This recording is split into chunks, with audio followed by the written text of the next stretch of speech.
Ben, outside. Mr. Pearson was walking around handing out our test papers to us. You haven't taken the test yet, and it's time for other students to grade theirs. So I don't want you seeing the answer. Go on now, scoot. Ben walked outside, but was playing with Mr. Pearson by pretending to be looking at the papers. He's such a joker. Everyone laughed. It's finally Friday, and like everyone else, I was so excited for the weekend and just couldn't wait to be home. I only had 2 periods left until I could leave. I looked over at my crush and blushed. I practiced in my head what I would say to him to build up the courage to tell him.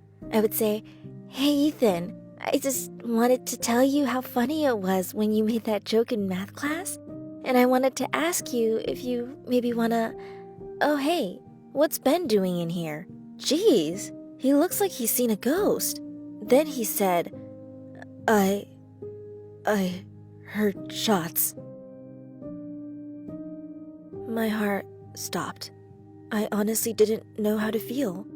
Then the fire alarm went off. So many things were popping up in my head. Was it a joke? What is happening?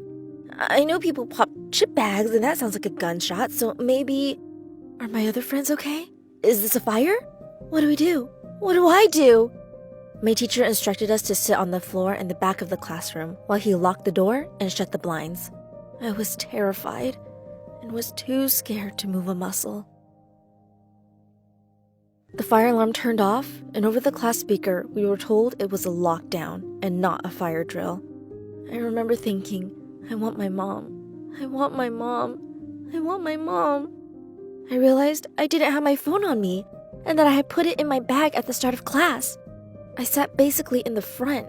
I noticed my other friend sitting next to me, texting her family, so I quietly begged her, "Hey, Samantha, can I please borrow your phone so I can text my mom? Please?" She nodded and handed me the phone. "Mom, it's Sophie. I'm texting you from my friend's phone because mine is in my backpack." My mom wrote back, "What is happening? Are you safe?" "I'm safe. I'm in my classroom. Someone heard gunshots. I don't know what is happening." She then proceeded to tell me what was being said on the news. The police, firemen, and EMTs were all over campus and we're in lockdown. Then I told her, "I have to hand the phone back to my friend now, but I'll text you when I have my phone. I love you, Mom." She wrote me, "I love you too, Sophie." What seemed like an eternity later, someone was pounding on the door, and I immediately thought, this is it. This is where I'm going to die. The shooter is going to bust in and kill us.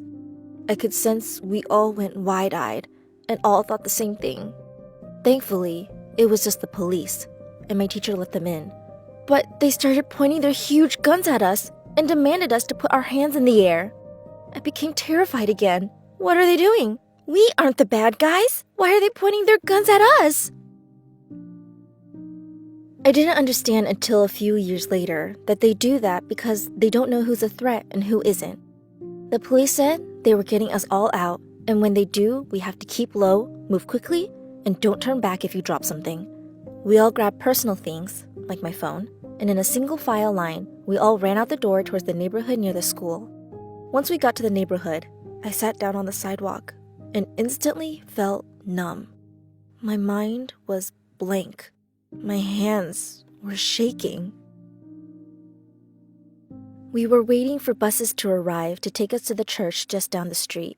I don't remember how long we were there, but finally the buses came and it was crowded. We got off at the church and headed inside. Then we were told what had happened. A student had brought a gun into the campus and shot other students and then himself in the cafeteria. I couldn't believe what I had just heard. How could this happen? I always saw stuff like this on the news and never would have expected it to happen to me. A teacher gave us the address of the church so we could give it to our parents to be picked up, but told us we had to wait before anyone could leave, even if our parents were out there waiting. Shaking, I texted my mom the address, and she was on her way. We all just kind of sat there in fear and cried, quietly muttering to each other. I saw teachers and fellow students help those who were having panic attacks. Finally, we were allowed to leave the church, and once I stepped outside, we were bombarded with reporters trying to ask us questions just so they could have their story. It made me mad, but at that point, all I could think about was how I needed to find my mom. As I was looking around, we spotted each other, and then we both ran to one another and we hugged so tightly. Suddenly, I felt safe and wasn't terrified. And then I started bawling nonstop. I thought I would never see her again. I thought I would never see my family again. I was relieved to finally go home and be done with this nightmare. My mother and I walked to the car and drove home. When I stepped into the house, I was hugged by my family and we all started crying. Again, I felt safe and wasn't feeling scared anymore. I was just grateful to come home safely. As the week passed, news came out about those who had been injured. 5, including the shooter, either died at school or in the hospital.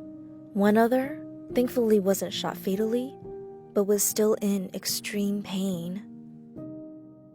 It's been 4.5 years, and I still can't believe this happened. I was 15 when it happened, and I'm 20 years old now. Even though many people expect you to be fully healed and better, the truth is, I'm still dealing with what happened. I'm still suffering from the depression and PTSD from the trauma I went through. I'm still in the process of healing. And even though it's been a long process, that's okay. What I want most for me and all of us who've been through this is not to be forgotten. We forget that these people are still hurting and grieving. All of us still need the support that we were given the day the shooting happened. I just want to raise more awareness for what happens after a school shooting because it is not as simple as shooting happened, we're sad, time passes, we're okay now. It doesn't work like that. And more people must remember this. If you just reach out to schools and let them know, hey, we love and support you, it makes a huge difference. You can even change the lives of thousands with a single tweet about it, a share on Facebook, or the creation of a YouTube video.